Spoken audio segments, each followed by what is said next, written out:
আসসালামু আলাইকুম। জামায়াত 2026 ত্রয়োদশ জাতীয় সংসদ নির্বাচনে মনে করেছিল ইসলামী আন্দোলন বাংলাদেশ হাত পাখাকে ছাড়াই তারা সরকার গঠন করবে। ইসলামী আন্দোলন বাংলাদেশকে তাদের লাগবে না। এজন্যই তারা ইসলামী আন্দোলন বাংলাদেশের সাথে খারাপ আচরণ করে, যাতে ইসলামী আন্দোলন বাংলাদেশ সেখান থেকে সরে যায়। এর কারণ জামাত মনে করেছিল যে আমরা দেশের সমস্ত ইসলামিক দলগুলোকে, দেশপ্রেমিক দলগুলোকে আমাদের সাথে আনতে আমরা সক্ষম হয়েছি এবং আমেরিকা এবং ভারতকে এবং বিভিন্ন কূটনৈতিক মহলকে আমরা বোঝাতে সক্ষম হয়েছি আমরা এদেশে শরিয়া আইন কায়েম করব না, আমরা প্রচলিত নিয়মে দেশ পরিচালনা করব।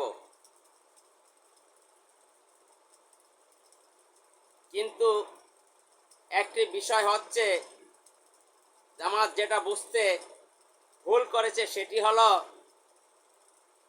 আমাদের দেশের একটি মহল আছে, তারা জামায়াতকে ক্ষমতায় দেখতে চায় না। জামাত দেশ পরিচালনা করুক, জামায়াত দেশের প্রধানমন্ত্রী হোক, এটা ছাড়া চায় না। এই বুঝতে ভুল করার কারণে এবং ইসলামী আন্দোলন বাংলাদেশকে তারা তুচ্ছ তাচ্ছিল্য এবং ছোট মনে করার কারণ এবং ইসলামী আন্দোলন বাংলাদেশের ভোট নেই 0% 1 পয়েন্ট এবং পীর সাহেব চরমনাইকে এই জামায়াতের আমির ডক্টর শফিকুর রহমান তিনি কিন্তু অপমান করেছেন। তিনি পীর সাহেব চরমনাইর সামনে সরাসরি বৈঠকে বলেছেন, আপনাদের ভোট নেই 0.1%, এনসিপিকে ভোট দেখিয়েছেন 8%। এটা একটি দলের আমিরকে ছোট করা, প্রতিপন্ন করা। এতে পীর সাহেব চরমনাই কষ্ট পেয়েছেন এবং আমরা যারা ইসলামী আন্দোলন বাংলাদেশের কর্মী সমর্থক শুভাকাঙ্ক্ষী আছি আমরাও কষ্ট পেয়েছি। জামায়াতের একঘেয়েমি এবং 216 আসনই তাদের লাগবে, সেটা তারা বলে না। তারা বলতে আছে 143 আসন ইসলামী আন্দোলন বাংলাদেশের এ গ্রেড। আরে ভাই, এ গ্রেড মানে কি বোঝানো হয়েছে সেটা বুঝতে চেষ্টা করেন না কেন? এ গ্রেড মানে ইসলামী আন্দোলন বাংলাদেশ 143 আসনে জয়লাভ করবে, সেটা কি বলেছে?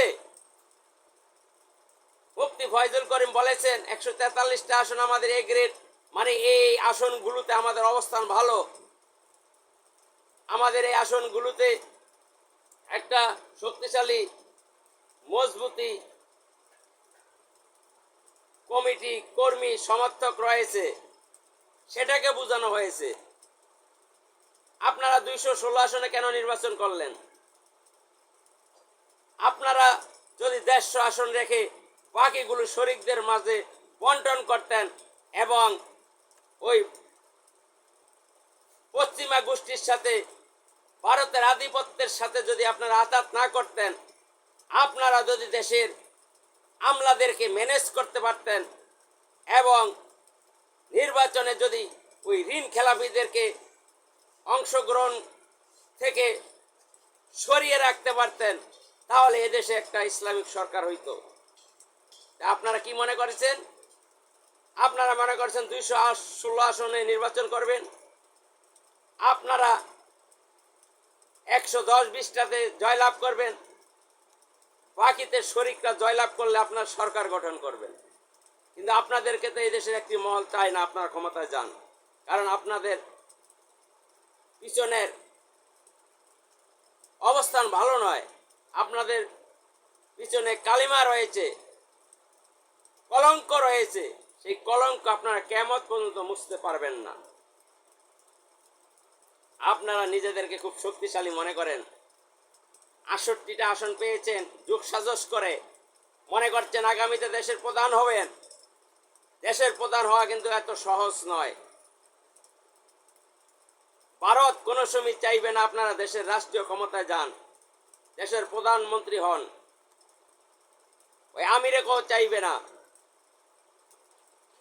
আমেরিকা উপরে উপরে আপনাদেরকে তেল মারবে। আমেরিকাকে চিনতে ভুল করেছেন। আমেরিকা 1971 সালে আমাদের মহান মুক্তিযুদ্ধের তারা বিরোধিতা করেছিল। আপনারা সেই আমেরিকার সাথে যান হাতাহাত করতে। আপনাদের উচিত ছিল দেশের সকল ইসলামিক শক্তিকে একত্র করে দেশের আমলাদেরকে, যারা দেশ পরিচালনা করে, দেশকে কাজচিত করে, তাদেরকে ম্যানেজ করা। কিন্তু সেটা করতে আপনারা ব্যর্থ হয়েছেন। আপনারা মনে করেছিলেন জোয়ারে আসছে, ইসলামী আন্দোলন বাংলাদেশকে আমাদের লাগবে না, এনসিপি সহ আমরা যেগুলোতে সাথে জোট করেছি তারা নিয়েই আমরা জয়লাভ করব। একটা কথা স্মরণ করিয়ে দিই, ইসলামী আন্দোলন বাংলাদেশকে ছাড়া এদেশের কেউ সরকার গঠন করতে পারবে না। ইসলামী আন্দোলন বাংলাদেশ যেদিকে যাবে সরকার সেই দিকেই যাবে। কিন্তু ইসলামী আন্দোলন বাংলাদেশ নীতি এবং আদর্শ বিসর্জন দিয়ে তারা আওয়ামী লীগ এবং বিএনপির সাথে যাবে না। তারা সবসময় নীতি এবং আদর্শ বাস্তবায়ন করতে চায়। তারা যদি নীতি এবং আদর্শ বিসর্জন দিয়ে রাজনীতি করত, তাহলে এই দেশে এই দলের প্রতিষ্ঠা লগ্ন থেকেই তারা ক্ষমতায় যেতে পারত। এখন তাদের এ দেশে 40, 50, 60, 70টা আসন তারা থাকতো, তাদের এমপি থাকতো, মন্ত্রী থাকতো।